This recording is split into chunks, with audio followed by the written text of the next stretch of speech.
Appropriate preposition এতক্ষণ আমরা যা প্র্যাকটিস করলাম তা একটু রিভিশন দিব, ঠিক আছে? আচ্ছা, ডিপেন্ডের সাথে কোন প্রিপোজিশন হয়? আচ্ছা, স্যাটিসফাইড উইথ। আচ্ছা, ড্যাশ রোড। আচ্ছা, কেউ কি বলতে পারবা ড্যাশ রোড মানে কি? By road. বাই রোড মানে কি? না বুঝে মুখস্থ করা। ড্যাশ অনেস্ট মিন মানে কি? সৎ উপায় অবলম্বনের দ্বারা।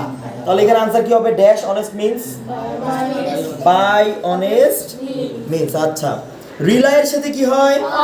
রিলায়ের সিনোনিম কি? ডিপেন্ড। আচ্ছা, অ্যাটেন্টিভ ড্যাশ স্টাডিজ। আচ্ছা, ইনডিফারেন্ট ড্যাশ স্টাডিজ টু। আচ্ছা, confine dash yourself. Confine yourself no, confine to. Don't confine yourself to traditional guidebooks. তোমরা নিজেকে আবদ্ধ করে রেখো না ট্রেডিশনাল গাইডবুকের মধ্যে। Okay, confine to. Confine okay. Hunt dash কি হবে? Hunt for. আমরা স্পিন বলার খুঁজি না, হান্ট ফর স্পিন বলার, right? Look dash look at the board. Look at the board. এখন আমি যদি তোমাদেরকে বলি যে বাবা মার যত্ন নিবা, take care dash your parents.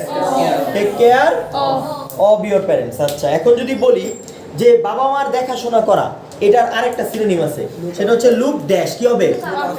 Look after. Listen dash music. Listen to music. Abide dash rules. Abide by অর্থ কি? মেনে চলা। অ্যাবাইড বাই এর একটা সিনোনিম আছে অবি। অবি মানে কি? মেনে চলা। Okay. Long dash well. Long for মানে কি? সম্পদের প্রতি কোনো লোভ লালসা। লোভ আকাঙ্ক্ষা। লং ফর মানে কি? আকাঙ্ক্ষা। Responsible dash responsible. You are responsible for it. তুমি এটার জন্য দায়ী। You are accountable for it. তুমি এটার জন্য দায়ী। তাহলে অ্যাকাউন্টেবলের সাথে কি হবে? ফর। তাহলে এটা সিনোনিম। এটা কি? ওকে। নোন ড্যাশ অল কি হবে? Known to all. Hanker dash money.